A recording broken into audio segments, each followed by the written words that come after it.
कि अगर ये इकट्ठे नहीं हुए, ये चाहे अपनी पार्टी बनाए रखो, उसको पूछा कौन? अच्छा। अब हरियाणा में बहुत सी पार्टियां बनी हुई हैं, लेकिन लोग वोट तो नहीं डालते। अब हालात ये है कि जैसे इस चुनाव में थी, जेजेपी के पास कहीं को प्रत्याशी तक भी नहीं थे चुनाव लड़ने के लिए। इससे पिछले चुनाव में इंडियन नेशनल लोकदल की यही हालात थी, उनको लोगों को फोन कर करके ये कहना पड़ रहा था कि भाई आप चुनाव लड़ लो। और इसकी किसी समय चौधरी ओम प्रकाश चौटाला ने आदित्य देवीलाल और उनके परिवार से एक वादा किया था कि आदित्य को मैं विधायक बनाऊंगा। मेरे पिताजी चौधरी देवीलाल जगदीश चंद्र को तो विधायक नहीं बना पाए, क्योंकि इनके पूरे परिवार में केवल जगदीश चंद्र का परिवार ऐसा था जिससे कोई विधायक नहीं बना। चौधरी देवीलाल के परिवार से चौधरी देवीलाल के बाद उनके 4 बेटों में अगर पहला चुनाव किसी ने लड़ा और पहली बार कोई विधायक बना, बिल्कुल, तो वो प्रताप चौटाला थे। चौधरी देवीलाल ने प्रताप चौटाला को पहला चुनाव लड़ा, वरना बड़े बेटे तो ओम प्रकाश चौटाला, लेकिन उन्होंने ओम प्रकाश जी की बजाय, क्योंकि वो दिव्यांग थे, उनके बजाय प्रताप सिंह चौटाला को उन्होंने पहला चुनाव लड़ाया। तक के हरियाणा के इतिहास में जितने लोग हरियाणा मार्केटिंग बोर्ड के चेयरमैन बने हैं, वो तमाम आज मतलब एक आदित्य को छोड़ दो, उससे पहले के जितने हैं, या तो वो एमएलए हैं, एक्स एमएलए हैं, एक्स मिनिस्टर हैं, या कोई आईएएस अधिकारी। पहले वो इकलौते वो शख्स हैं जो ना एमएलए थे, ना एक्स एमएलए थे, ना एक्स मंत्री थे, ना आईएएस थे, उसके बावजूद उनको उस बोर्ड का चेयरमैन बनाया। ऐसा क्यों प्रद्युमन भाई? राजनीति की दुनिया की बात करें तो साथियों, जैसे ही ओम प्रकाश चौटाला जी का निधन हुआ, उसके बाद से हरियाणा प्रदेश की जनता टकटकी लगाकर गांव चौटाला की तरफ देख रही थी कि परिवार एक हो जाए, और अगर परिवार एक होगा तो आगामी चुनाव में यह बड़ी मजबूती से लड़ पाएंगे और हो सकता है कि सत्ता इनके हाथ लग जाए। परंतु अभी तक इस प्रकार के कोई आसार नहीं लग रहे हैं। अब जो हम यह आज वीडियो बना रहे हैं, ये विशेषकर दर्शकों की डिमांड पर है साथियों, क्योंकि बहुत सारे दर्शक साथियों के हमारे पास फोन आए, सुझाव आए, कमेंट के माध्यम से और अन्य माध्यमों से। बहुत सारे लोगों का यह मानना कि अभी भी कोई तो उम्मीद की किरण बाकी होगी, और हमें भी लग रहा है कि एक उम्मीद की किरण अभी भी बाकी है। ऐसा नहीं कि सारी संभावनाएं खत्म हो गई है, क्योंकि राजनीति तो संभावनाओं का ही खेल है। तो वह आखिरी उम्मीद क्या है, यह हम जानेंगे हमारे साथी वरिष्ठ पत्रकार और राजनीतिक विश्लेषक प्रद्युमन जोशीला जी से। प्रद्युमन भाई राम राम। राम राम जी, सभी दर्शकों को नमस्कार, राम राम। प्रद्युमन भाई जी, काफी सारे जो लोग हैं जो वहां पर चौटाला गांव में जो घटित हुआ जी, उसको देखकर थोड़े से निराशा की तरफ चले गए हैं जी। अब काफी दर्शकों की डिमांड है कि कोई तो ऐसी उम्मीद की किरण अब भी बाकी होगी। तो क्या मान के चले कि ये अध्याय बिल्कुल समाप्त हो गया जो एकता का अध्याय है, या इसमें अभी भी कोई उम्मीद की किरण बाकी है? प्रद्युमन भाई देखो, राजनीति संभावनाओं का खेल है और कभी भी कुछ भी हो सकता है। बड़े बड़े परिवार और विशेषकर राजनीतिक परिवार ऐसे देखे हैं जिनमें आपस में बड़ा कटुता का व्यवहार रहा, और उसके बाद एक समय ऐसा आता है कि वो दोबारा से इकट्ठे हो जाते हैं जी। तो हरियाणा प्रदेश के भी लाखों लोगों की ये आस, उम्मीद और विश्वास और भरोसा है जी कि जो बदली हुई परिस्थितियां हैं हरियाणा प्रदेश में, उसमें उनको कहीं कोई विकल्प नजर नहीं आ रहा जी। और वो यही चीज देख रहे हैं कि आखिर जो ताऊ का परिवार है, वो ताऊ का परिवार किसी एक आदमी की अगुवाई में, किसी एक की अगुवाई में आगे बढ़े, और वो आगे बढ़ करके कोई ऐसा सिस्टम बनाए जिससे हरियाणा की जनता जो बाट देख रही है कि कब ये ताऊ का परिवार एक हो और कब हम जो है उनमें विश्वास दोबारा से व्यक्त करें जी। क्योंकि जब से इनमें आपस में बिखराव हुआ है, और ये अब की बात नहीं है, मैं दर्शकों को एक पुरानी बात बताऊं। जब 1990-91 में चौधरी देवीलाल के 2 बेटे रणजीत चौटाला और ओम प्रकाश चौटाला जी के आपस में जब राजनीतिक उनमें प्रतिस्पर्धा चल रही थी जी, और वो दोनों भी जब अलग अलग हुए जी, रणजीत चौटाला को उसके बाद राज्यसभा में भी भेजा गया जी। राज्यसभा में जाने के बाद वो फिर जो है कांग्रेस पार्टी में चले गए जी। उसके बाद भी चौटाला साहब वर्षों तक उन्होंने वनवास काटा। ना उनकी 1991 में सरकार आ पाई, फिर 1996 में चुनाव हुआ, उसमें भी उनकी सरकार नहीं आ पाई। उसके बाद जो है जब चौधरी बंसीलाल की सरकार पड़ी तो उसके बाद ओम प्रकाश चौटाला ने विधायकों को, जो बंसीलाल के विधायक थे, उनको तोड़ करके और एक काम चलाऊ सरकार बनाई जी। उसके बाद बमुश्किल वो जो है उनके 47 विधायक आए और उनकी जो है प्रदेश में सरकार बनी जी। उसके बाद क्योंकि ये जब दो भाइयों में आपस में बंटवारा और आपस में खींचतान होती तो उसका परिणाम ये रहता है। इसी तरह से जैसे चौधरी भजनलाल के परिवार में जब आपस में दोनों भाइयों में खींचतान शुरू हुई जी। तो उसके बाद आप दोनों आज राजनीतिक रूप से हाशिए पर हैं। बिल्कुल। चंद्रमोहन ने तो फिर भी सरवाइव कर लिया जी, लेकिन कुलदीप बिश्नोई तो पूरी तरह से हाशिए में चले गए जी। इसी तरह से चौधरी बंसीलाल का परिवार की अगर बात करें तो उनमें भी रणबीर सिंह महेंद्रा का परिवार जो है राजनीतिक रूप से लगभग जो है जीरो हो चुका है, खात्मे की तरफ है। बिल्कुल उनका बाप बेटों में से दोनों ने चुनाव लड़े, लेकिन पूरी जिंदगी में एक चुनाव वो जीत पाए, मुश्किल से वो भी। तो इसी तरह से चाहे राव बीरेंद्र सिंह का परिवार हो जी, उसमें भी राव यादवेंद्र सिंह जब तक इंद्रजीत सिंह की छत्रछाया थी तो जीत गए, वरना उसके बाद इस बार तो उनको टिकट भी नहीं मिली जी। इसी तरह से राव अजीत सिंह हैं, वो भी अपने जीवन में कभी नहीं जीत पाए जी।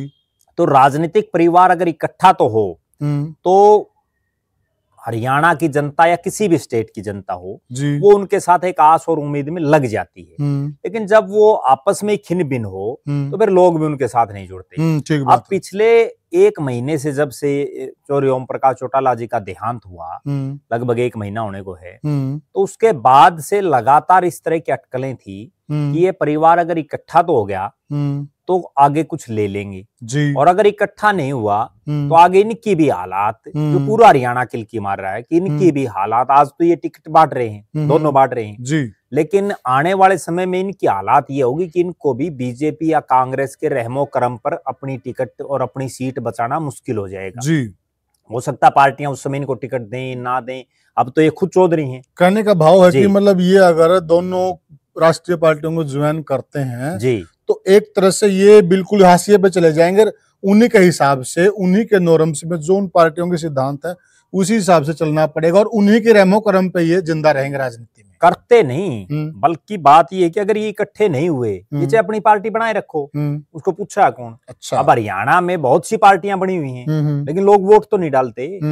अब हालात ये है कि जैसे इस चुनाव में थी, जेजेपी के पास कहीं को प्रत्याशी तक भी नहीं थे चुनाव लड़ने के लिए जी। इससे पिछले चुनाव में इंडियन नेशनल लोकदल की यही हालात थी जी। उनको लोगों को फोन कर करके ये कहना पड़ रहा था कि भाई आप चुनाव लड़ लो जी। और इस बार भी कोई बहुत खास हालात नहीं थी अभय सिंह की। हाँ, बिल्कुल सही कहा। तो कहीं ना कहीं आने वाले समय में इससे और ज्यादा बुरा दौर होगा, क्योंकि अब तक तो चौटाला साहब जिंदा थे इस चुनाव तक।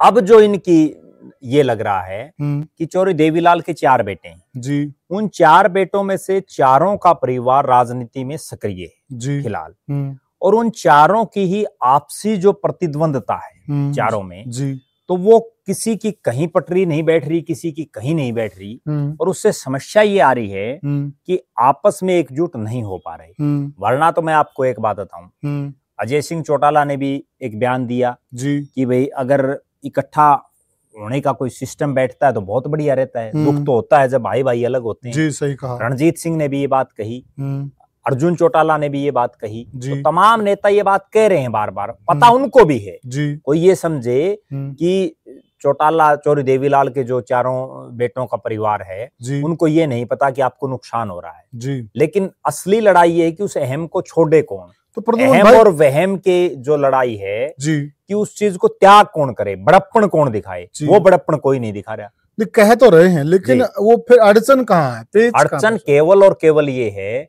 कि आज चारों का परिवार राजनीतिक रूप से सक्रिय है, ठीक है, आपस में किसके नेतृत्व को स्वीकार करें। अच्छा। क्योंकि देखो समस्या ये है, लीडरशिप पार्टी में नेता एक ही होता है जी, अगर नेता 4 बना दियो फिर जूत बाजेगा जी, ठीक है ना। जब कांग्रेस पार्टी की सरकारें गई, इमरजेंसी के बाद भी गई, तो उसमें भी गणेश चौधरी थे जी। उसके बाद 1987 की मऊ के बाद भी बहुत से चौधरी बन गए जी। जितने ज्यादा चौधरी बनते हैं वो फिर ज्यादा दिन नहीं चलता सिस्टम जी। और वही हालात इस देवीलाल के परिवार में है। हाँ। यहाँ सारे चौधरी हैं आपस में जी, ठीक है, और वो सारे चौधरी होने की वजह से किसी एक आदमी का नेतृत्व स्वीकार नहीं कर पा रहे जी। अब पेच ये है कि कोई भी अपने को कम नहीं आंक रहा। अच्छा। और दूसरे को ये नहीं समझ रहा कि ये तेरे से सुपीरियर है। ना कोई उम्र का लिहाज रख रहे, ना कोई अनुभव का लिहाज रख रहे, क्योंकि उसमें असली अड़चन कहाँ आ रही है? वो अड़चन यही है कि आखिर किसके लीडरशिप में आगे बढ़ा जाए। वो कोई नेता इन सारे के परिवार में 1% नहीं हो पा रही जी। अब उसमें भी मैं आपको बताऊं, और दर्शक भी इस चीज से सहमत होंगे जी। हरियाणा प्रदेश में हालात ये है कि इस देवीलाल परिवार में 3 नेता ऐसे हैं जिनके हरियाणा प्रदेश में अलग अलग एरियाज में कार्यकर्ता है। ठीक है। वो एक धाड़ा जिसमें जो रणजीत सिंह का है, क्योंकि वो भी वर्षों से राजनीति में है, और चौधरी देवीलाल के समय भी वो बड़े पावरफुल थे जी। तो एक धड़ा रणजीत सिंह का है जी। हालांकि वो किसी पार्टी में नहीं है। हाँ। एक धड़ा अजय सिंह चौटाला का है जिनकी जेजेपी है। ठीक है। तो उनके वर्कर पूरे हरियाणा प्रदेश में है, हर 90 के 90 हलकों में है, और तीनों के ही 90 के 90 हलकों में है। एक धड़ा अभय सिंह चौटाला का इंडियन नेशनल लोकदल जी। जो तीनों नेता हैं रणजीत सिंह, अभय चौटाला और अजय सिंह चौटाला जी, तीनों के 90 के 90 हलकों में चाहे कहीं कम है कहीं ज्यादा है कार्यकर्ता हैं। बिल्कुल सही कहा आपने। और वो कोई भी कार्यकर्ता कभी ये नहीं चाहता कि हमारे जो जिस नेता के साथ जुड़ा है इस नेता के बजाय दूसरे की हमें जो है लीडरशिप मंजूर किसी को नहीं है, और कभी हुई भी नहीं आज तक जी जी। तो अब इसका एक बीच का रास्ता ये हो सकता है जी कि चौधरी रणजीत सिंह, अजय सिंह चौटाला और अभय सिंह चौटाला जी, इन तीनों के आपस में जो कार्यकर्ता हैं वो एक दूसरे की किसी की भी लीडरशिप नहीं स्वीकार करेंगे। दिक्कत ये है। और इसका समाधान प्रदुमन और स्वीकार भी इसलिए नहीं करेंगे क्योंकि ये जो परिवार की पार्टियां होती है ना, क्षेत्रीय पार्टियां, इनमें एक बड़ी खास बात ये होती है कि अगर ये 2 साल भी इनका जुगाड़ बैठ जाता है ना राज का, तो 2 साल में भी हजारों कार्यकर्ताओं के वारे न्यारे कर देते जी। और हमने बहुत बार ये देखा है। और ये नहीं चाहे चौधरी बंसीलाल जी की सरकार रही हो, उस समय भी चौधरी सुरेंद्र सिंह ने बहुत लोगों को मोबिलाइज किया। बिल्कुल। तो चौधरी भजनलाल ने जब अपनी पार्टी बनाई तो उस समय भी लोगों को बड़ी उम्मीद थी और उसी उम्मीद में लोग लगे थे। जबकि राष्ट्रीय पार्टियों में क्या होता है कि वहां तो अंतिम फैसला हाईकमान को करना होता है, ठीक कहा। और हाईकमान तक लोगों की इतनी पहुंच नहीं होती। अब गजब बात यह है कि हरियाणा प्रदेश में हजारों लोग ऐसे हैं जी जिनको अजय सिंह चौटाला जानते हैं, जो अजय सिंह चौटाला से सीधे जुड़े हैं। हजारों लोग ऐसे हैं जो अभय सिंह चौटाला को जानते हैं और अभय सिंह चौटाला उनको जानते हैं, और हजारों लोग ऐसे हैं जो रणजीत सिंह को जानते हैं और रणजीत सिंह उनको जानते हैं। जबकि हरियाणा में मुट्ठी भर ऐसे लोग मिलेंगे जिनको मोदी जी जानते हैं और जिनको राहुल गांधी जानते हैं। बिल्कुल सही बोला। तो इसलिए राष्ट्रीय पार्टियों में विशेषकर हरियाणा प्रदेश के लोग, और विशेषकर वो लोग जिनको कहीं कोई अपने काम कराने हैं, जिनको अपना कोई बिजनेस आगे बढ़ाना है, या जिनको किसी भी फील्ड में सरकार की कोई मदद चाहिए जी, तो वो लोग क्षेत्रीय पार्टियों से जुड़ना पसंद करते हैं। और यही कारण है कि जितने आप देख लेना क्षेत्रीय पार्टियां जिंदा भी इसी वजह से। बिल्कुल, क्षेत्रीय पार्टियां पूरे देश में, हरियाणा की बात पूरे देश में सिर्फ इसीलिए जिंदा है। इसीलिए जिंदा। जितने बड़े बड़े ठेकेदार हैं, जितने बड़े बड़े जो पैसे वाले हैं, उनमें ज्यादातर जो है क्षेत्रीय पार्टियों से इसीलिए जुड़ते हैं। अब जो इस पूरा जो सिस्टम है, इसमें ऐसा क्या विकल्प हो जिससे रणजीत सिंह, अभय सिंह और अजय सिंह जी, उनका भी स्वाभिमान जिंदा रहे, उनके जो कार्यकर्ता हैं वो भी किसी एक के झंडे के आगे चल सकें जी। तो उसमें एक बीच का रास्ता ये हो सकता है, अगर इनकी आपसी सहमति नहीं बन पा रही, और जैसा दिख भी रहा है कि आपसी सहमति नहीं बन पा रही, वरना तो जिस दिन श्रद्धांजलि सभा थी उसमें भी आपस में कोई ज्यादा लगाव नहीं दिखा। तो बात यह है कि रणजीत और अजय सिंह जी तो अब इस चुनाव के बाद कहीं ना कहीं नजदीकी दिखाई दे रही है उनकी। बिल्कुल। लेकिन अभय सिंह के साथ अब दोनों का पेच फंसा हुआ है जी। और वो पेच केवल इसलिए फंसा हुआ है कि आपस में चाहे वो रानिया हल्का हो, वहां भी अभय सिंह का बेटा और रणजीत सिंह आमने सामने, सही कहा। चाहे वो डब वाली हल्का हो, वहां अजय सिंह का बेटा और अभय सिंह ने जो आदित्य देवीलाल को चुनावी मैदान में उतारा हुआ था वो आपस में थे। तो राजनीतिक द्वंद्व आपस में चल रहा है, भले ही एक ही परिवार जी। अब इसमें एक नया अल्टरनेट पैदा हो सकता है जिस पर पूरे प्रदेश की जनता को भी भरोसा हो सकता है, और उन्होंने जब जब उनको मौका मिला है तो उन्होंने करके भी दिखाया है जी। उस अल्टरनेट में भी 2 चीजें हैं एक चीज ये है कि चौधरी देवीलाल के 4 बेटों में बड़े बड़े ओम प्रकाश जी हो गए, 2 नंबर पर प्रताप चौटाला है जी। और प्रताप चौटाला, एक और बड़ी रोचक बात मैं दर्शकों को बताऊं और बड़ी गंभीर बात है जिसका बहुत कम लोगों को पता होगा।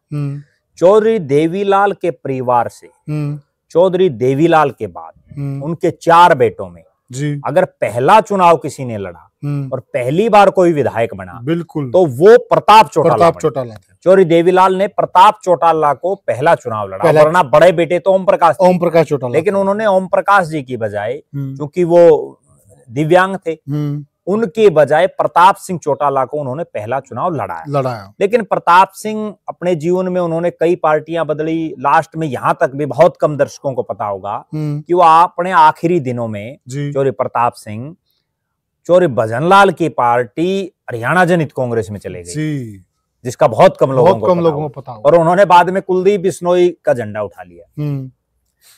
उनके परिवार में भी उनके बेटे रवि चौटाला हैं, राजनीति में काफी सालों तक सक्रिय रहे, लेकिन अब वो ज्यादा सक्रिय नहीं। उनकी बजाय उनकी जो धर्मपत्नी है सुनैना चौटाला, वो सक्रिय हैं। बिल्कुल। लेकिन सुनैना चौटाला का भी पूरे प्रदेश में अभी तक कोई ऐसा उन्होंने राजनीतिक रूप से काम करके नहीं दिखाया जिससे कहीं कोई ये लगता हो कि वो इस पूरे परिवार को कंट्रोल कर सकती है, या वो इस पूरे परिवार के जितने चौधरी देवीलाल के कार्यकर्ता हैं या जितने उनके वोटर सपोर्टर रहे हैं उनको अपने साथ जोड़ सके। बिल्कुल। तो वो भी एक ऑप्शन खत्म हो जाता है जी। अब जो एक विकल्प और दिखाई देता है वो विकल्प ये है कि चौधरी देवीलाल के जो सबसे छोटे बेटे हैं जगदीश चौटाला जी, उनका क्या है राजनीतिक, हालांकि उन्होंने कभी कोई चुनाव नहीं लड़ा, बिल्कुल, और वो अपने बहुत कम उम्र में जो है इस संसार को उन्होंने छोड़ दिया था जी। 4 बेटों में से 3 बेटे चौधरी देवीलाल के एमएलए बने जी, लेकिन जगदीश चंद्र ने कभी चुनाव नहीं लड़ा। फिर हालात ये बनी कि जगदीश चंद्र के 3 बेटे जी, उनमें से 2 बेटों को राजनीतिक रूप से उन्होंने 2 ने तैयारी शुरू की जी। 2 में से 1 ने चुनाव लड़ा जी, आदित्य देवीलाल जी। आदित्य देवीलाल और अनिरुद्ध देवीलाल जी। सबसे बड़ी तो उनकी खास बात यह है कि अगर वास्तव में अपने दादा या अपने परिवार के जो मुखिया चौधरी देवीलाल हैं उनके नाम का सही रूप से किसी ने उपयोग किया, बहुत सही बात कर रहे हैं, तो वो जगदीश चंद्र के बेटों ने किया जी। और वो उन्होंने इसलिए किया कि बाकी ने, चौधरी देवीलाल ने कभी अपने नाम के पीछे चौटाला नहीं लगाया, बिल्कुल, वो चौधरी देवीलाल लगाते थे। उसके बाद ओम प्रकाश जी ने अपने नाम के आगे ओम प्रकाश चौटाला लिखना शुरू किया, बिल्कुल। प्रताप सिंह ने अपने नाम के आगे प्रताप सिंह चौटाला लिखना शुरू किया जी। रणजीत सिंह ने अपने नाम के आगे चौधरी रणजीत सिंह लिखना शुरू किया, उन्होंने भी चौटाला नहीं लगाया, बिल्कुल, लेकिन उन्होंने चौधरी रणजीत सिंह लिखा जी। उसके बाद अजय चौटाला, अभय चौटाला, सुनैना चौटाला, नैना चौटाला, दुष्यंत चौटाला, दिग्विजय चौटाला, करण चौटाला, अर्जुन चौटाला, सब चौटाला आ गए, बिल्कुल, सब चौटाला हो गए। और उन चौटालाओं के बीच में पीछे रह गए, चौटाला आगे हो गए, बिल्कुल। उन चौटालाओं के बीच में एक शख्स ऐसे उभरे, हालांकि 2 शख्स हैं, लेकिन दूसरे राजनीति में अभी सही ढंग से नहीं उभरे वो जी जी। आदित्य वकालत वगैरह करते हैं। आदित्य ने जो है अपने नाम के पीछे आदित्य देवीलाल लगाया जी, नहीं तो वो भी आदित्य चौटाला लगा सकते, सही कहा, अगर इन्हीं के पद चिन्हों पर चलते तो। और उन्होंने अपने नाम के पीछे आदित्य देवीलाल लगाया जी। उस आदित्य और अनिरुद्ध तो चलो छोटी उम्र के हैं, आदित्य जो हैं वो चौधरी ओम प्रकाश चौटाला की सरकार में भी, जब 2000 से 2005 की सरकार थी तब भी वो काफी एक्टिव थे जी। लेकिन वो हमेशा जो है बैकडोर की राजनीति, बिल्कुल सही कहा। उसके बाद इस बात का भी बहुत कम दर्शकों को पता है, पूरे हरियाणा प्रदेश में एक चर्चा थी उस समय जी, 2000 से 2005 की जो सरकार थी जी। एक साल आवास विधानसभा क्षेत्र थी झज्जर जिले में जी, जिसका बहुत कम लोगों को पता है। हाँ। अब तो तोड़ दी गई परिसीमन के बाद जी। तो साल आवास विधानसभा क्षेत्र से आदित्य देवीलाल को विधानसभा का चुनाव लड़ाने की तैयारी चौधरी ओम प्रकाश चौटाला ने कर ली थी, बिल्कुल। और सालावास विधानसभा क्षेत्र में आदित्य देवीलाल ने अपना काम शुरू भी कर दिया था और वो खूब वहां घूमे। और भले ही 2005 में इंडियन नेशनल लोकदल की केवल 9 सीटें आई जी, और उन 9 में अकेले जो है जाट चौधरी ओम प्रकाश चौटाला जीते थे जी।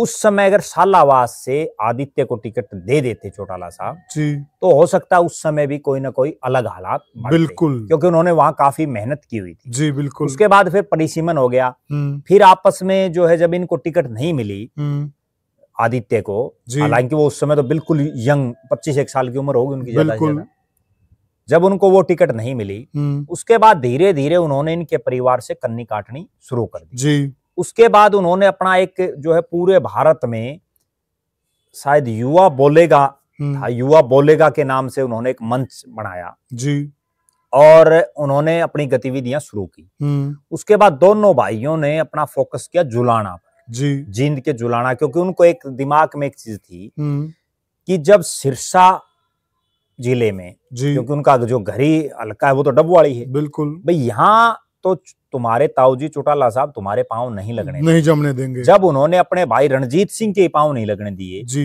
रणजीत सिंह 1987 के बाद 2019 में जीते जी। लगातार आ रहे और उन लोगों से आ रहे जिनका कोई बहुत लंबा चौड़ा वजूद ही नहीं और था। देखिए प्रद्युमन कहीं कहीं समझदारी भी है जी, उन्होंने बहुत समझदारी दिखाई आदित्य देवीलाल ने जी। और अनिरुद्ध ने बहुत अच्छी समझदारी दिखाई, भाई यहाँ बैठना जरूरी नहीं है, इसके अलावा बहुत लंबा चौड़ा हरियाणा है, हम कहीं और जाकर मेहनत करें। उन्होंने जुलाना में खूब मेहनत की, अच्छा खासा खर्चा भी लगाया जी। और जो उन्होंने मंच बनाया था उसके माध्यम से वो प्रदेश में घूमना भी दोनों भाइयों ने शुरू किया।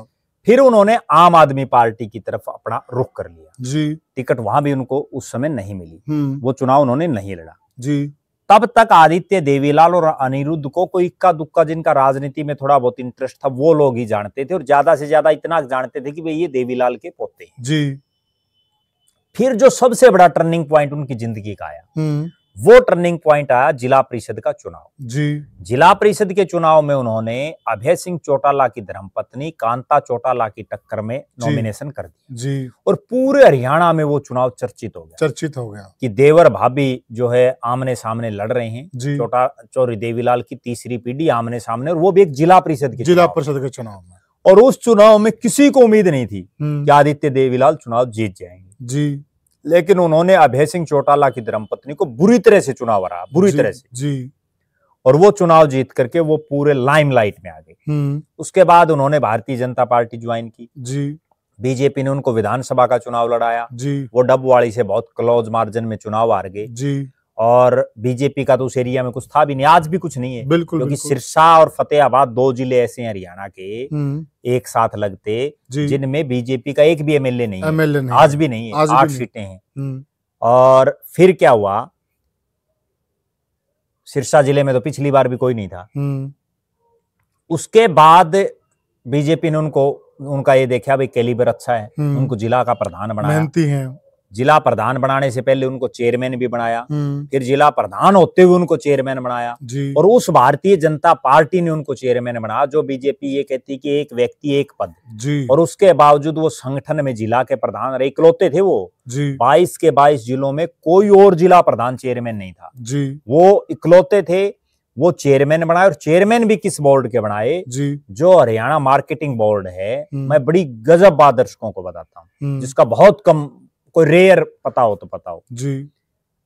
आज तक के हरियाणा के इतिहास में जितने लोग हरियाणा मार्केटिंग बोर्ड के चेयरमैन बने हैं जी, वो तमाम आज मतलब एक आदित्य को छोड़ दो उससे पहले के जितने हैं या तो वो एमएलए हैं, एक्स एमएलए हैं, एक्स मिनिस्टर हैं या कोई आईएएस अधिकारी जी।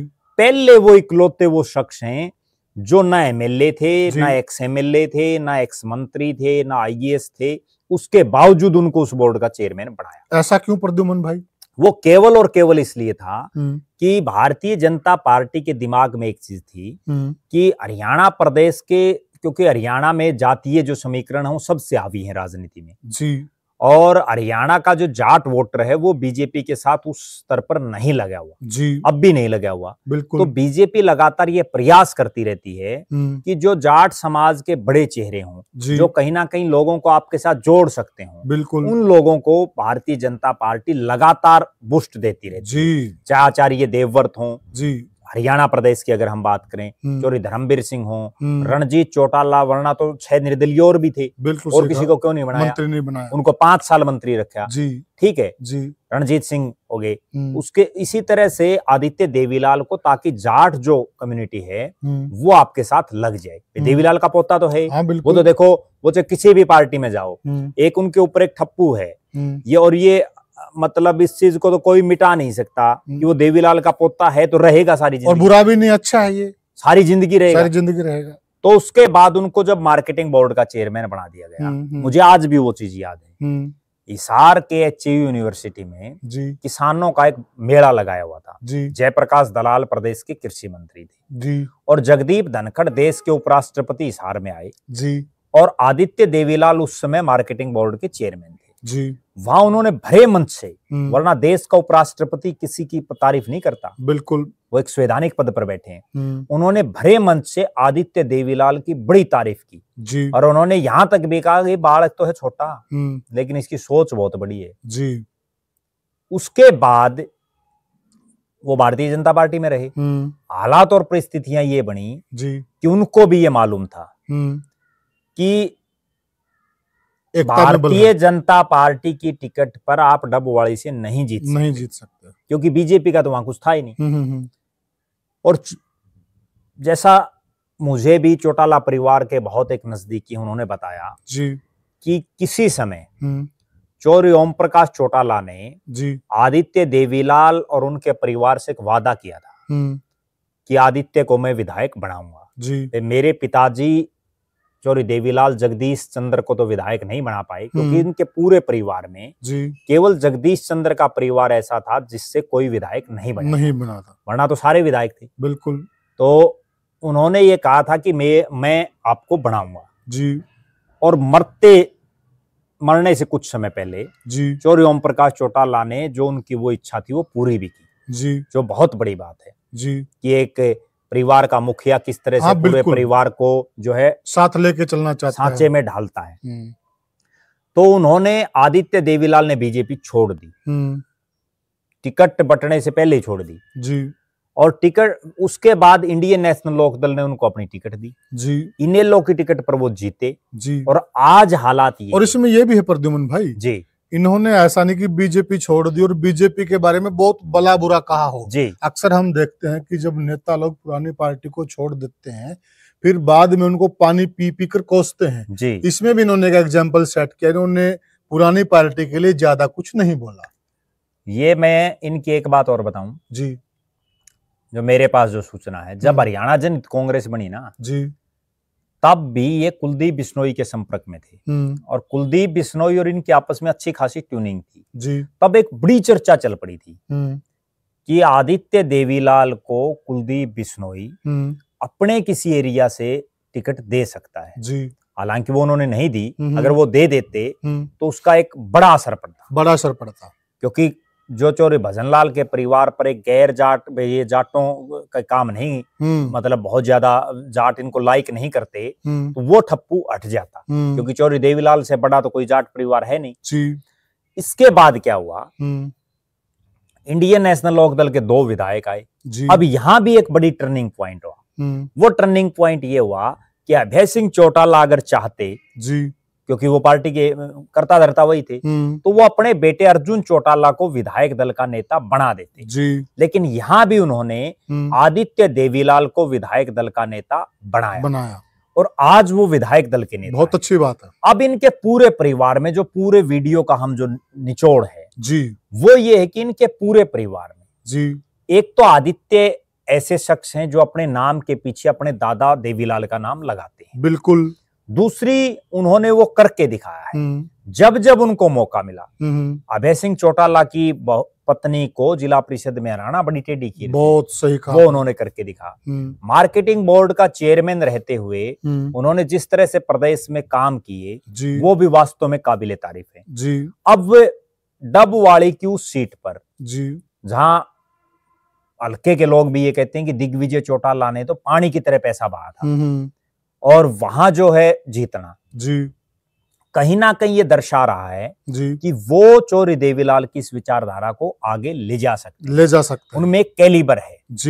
अब ये पूरा परिवार मृदुभाषी भी हैं, ठंडे स्वभाव के अब ये जो पूरा परिवार है ये कहीं ना कहीं, अगर देखो राजनीति में सेक्रीफाइस तो करना पड़ेगा, बिल्कुल, अगर आपको कुछ हासिल करना है। बिल्कुल, मुख्यमंत्री ये परिवार तभी बनेगा जब 40 के आसपास सीटें आएंगी जी, और त्याग करेंगे और एक दूसरे का मान और सम्मान करेंगे, एक दूसरे के लिए बड़प्पन दिखाते हुए त्याग करेंगे जी। यहाँ देखो अजय सिंह चौटाला, अभय सिंह चौटाला हो, रणजीत चौटाला हो जी, तीनों से आदित्य छोटे हैं। बिल्कुल, अगर वो तीनों राजनीतिक तजुर्बा भी शायद उनका कम हो सकता, बिल्कुल आदित्य के सिर पर हाथ रख दें और तीनों उसके साथ लग करके जो है डुंडा पाड़ दें हरियाणा में जी, और आदित्य को मैं जो जानता हूँ उनमें वास्तव में कैलिबर है, बिल्कुल, वो लोगों को अपने साथ जोड़ सकते हैं, उनमें मादा भी है और उन्होंने तो वो करके दिखाया है। मैं बड़ी एक गजब बात बताऊं, जब वो सिरसा के जिला प्रधान थे जी, आज तक किसी ने नहीं किया होगा, बिल्कुल, उन्होंने जिला प्रधान होते हुए जो सिरसा में नगर परिषद है जी,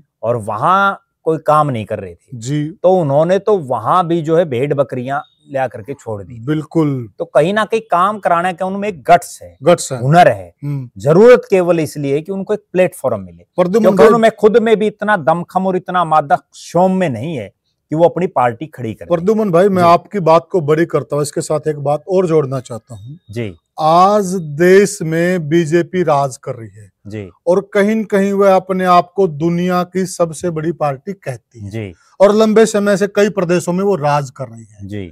जिस वक्त गडकरी जी को राष्ट्रीय अध्यक्ष बनाया गया बीजेपी का, उस वक्त गडकरी जी से अनुभव में और कद में बीजेपी के अंदर बहुत बड़े बड़े महारथी मौजूद थे जी, नंबर 1। नंबर 2, जब अमित शाह को राष्ट्रीय अध्यक्ष बनाया जी, उनसे भी बड़े बड़े महारथी सारी चीजों में बीजेपी में उस वक्त भी मौजूद थे जी। और जब नड्डा साहब को बनाया, अभी आप देख रहे हैं आज भी नड्डा साहब से बड़े बड़े महारथी बीजेपी के अंदर मौजूद हैं। तो आप देखिए, मोदी और अमित शाह और अन्य जो बीजेपी के वरिष्ठ आदमी जब नड्डा जी के नीचे काम करने को तैयार हो जाते हैं तो तभी तो पार्टियां राज करती हैं और तभी आगे बढ़ती हैं।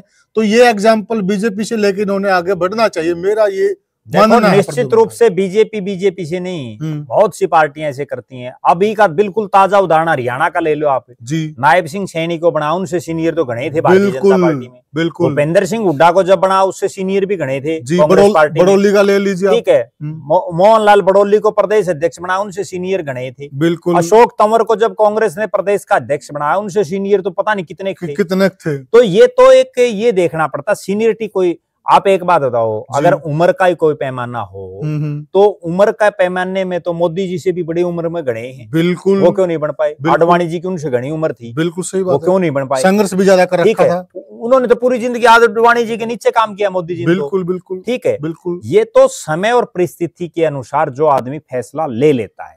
अब हालात और परिस्थितियां ये है, मैं एक बड़ी कड़वी बात बताऊं दर्शकों को जी। हालात और परिस्थितियां ये हैं कि चौधरी रणजीत सिंह की तो उम्र जो है लगभग वो 79 साल के हो गए जी, तो उम्र का एक तकाजा भी होता है, बिल्कुल। अजय सिंह चौटाला की जो पार्टी है, दुष्यंत चौटाला जिसकी लीड कर रहे हैं अभी जी, दुष्यंत चौटाला से लोग वास्तव में नफरत कर रहे हैं एक तरह से जी, उनसे तो अभी भी लोग जो है सेटिस्फाई नहीं हो पाए। और अभय सिंह चौटाला, उनके बारे में लगभग 99% लोगों की एक विचारधारा बनी हुई है जी कि भाई उसको तो कुछ कह ही नहीं सकते जी, स्वभाव के उनका जो एक खौफ टाइप का सिस्टम होता है ना, ये खौफ जी सिस्टम है जी। ऐसा आदमी चाहिए लोगों को जो सारे पैरामीटर। नायब सिंह सैनी क्यों कामयाब है, लोग खट्टर साहब को क्यों भूल गए जी जी। खट्टर साहब की भी वही चीज थी जो अभय सिंह चौटाला की है, खट्टर साहब तो किसी की सुनता ही नहीं, ना किसी को बात कर सकते। और अब नायब सिंह सैनी क्या है, लोगों को क्या चाहिए, काम तो बहुत कम लोगों के होते हैं जी, ठीक है भाई, उनसे ठीक ठाक बोल ले, हाथ मिला ले, वो चीजें करने में आदित्य देवीलाल सक्षम है जी, ठीक है। उम्र भी है उनके साथ, बिल्कुल। अब तजुर्बा भी है, अब तो तजुर्बा भी है। दूसरी बात ये है कि उनको धरातल का वास्तव में, अगर एक चीज और मैं बड़ी गजब बात बताता हूँ जी, पूरे हरियाणा प्रदेश की जी, अभी जब 5 जिले बनने की बात आई ना, हरियाणा में 5 जिले बनाए जा सकते हैं जी, तो उन्होंने अलग अलग 5 जो जिला हेडक्वार्टर बनने हैं, जैसे हांसी विनोद भ्याणा जी एमएलए हैं जी, गोवाना में भी अरविंद शर्मा एमएलए हैं जी, डबवाड़ी में आदित्य देवीलाल एमएलए हैं। जहां जी। जहां जो चर्चाएं चल रही हैं मानेसर की चल रही हैं, जैसे मानेसर हल्का नहीं है, तो वहां उन और विधायकों ने तो कोई काम नहीं किया जी, लेकिन आदित्य देवीलाल ने ओम प्रकाश चौटाला का तो निधन हुआ था, ठीक है, 12 दिन भी नहीं हुए थे, सुनने वाली बात है ये। और उनको तो 12 दिन भी नहीं हुए थे, उसके बावजूद उन्होंने डबवाड़ी का एक ऐसा नक्शा बनाया जी, कि इस डबवाड़ी को इस ढंग से ऐसे जो है जिला बनाया जाए, जी, बाकी जिलों की तुलना में सबसे पहले क्यों बनाया जाए, जी। उन्होंने वो सारी चीजें जो है पैराग्राफ लिख के बनाया। जो हल्के के लिए अपने वो उसके पक्ष में जो बातें रख सकते थे वो सारी बातें उन्होंने रखी, बिल्कुल वो A to Z वर्क जो है लिख के कर रहे हैं, तो उस चीज का एक बड़ा प्रभाव पड़ता है। देखो अक्षमताएं हैं, इसमें कोई दो राय नहीं है, जी, जी, लेकिन सिर्फ और सिर्फ बात यह है कि ये तीनों महारथी त्याग करें। हाँ, तीनों महारथी त्याग करें, और त्याग में भी ऐसा है, मैं जो समझ पा रहा हूँ, रणजीत सिंह के भी वो बड़े अजीज रहे हैं, बहुत बार मुझे उनकी कोठी पर वो मिले भी हैं जी। अभय सिंह चौटाला की तो पार्टी में ही है वो जी, ठीक है, वहां भी वो बहुत बार मिले हैं, बिल्कुल। और उसमें सिर्फ एक छोटा पैच जो है वो अजय सिंह के परिवार से कहीं आ सकता है, क्योंकि अजय सिंह के दिग्विजय ने उनके सामने चुनाव लड़ा हुआ है। लेकिन अजय सिंह और की भी हालात आज के दिन ये है कि उनको भी इस चुनाव में तो एक जगह जमानत बची है, जी, जी। अगले चुनाव में भी कोई तसल्ली नहीं है क्या होगा, क्योंकि अभी उनसे लोग पूरी तरह से रुष्ट हैं, उनका तो रेस्ट करने का समय है। जी, जी। और अगर ये रेस्ट कर लेना और बड़प्पन दिखाते हुए जैसे आदित्य को कमान दे दें, तो उसके बाद लोग भी इनको उनकी पुरानी बातों भूल जाएंगे, लोग फिर ये कहेंगे भाई वास्तव में सही किया जय सिंह के परिवार ने। जी, जी।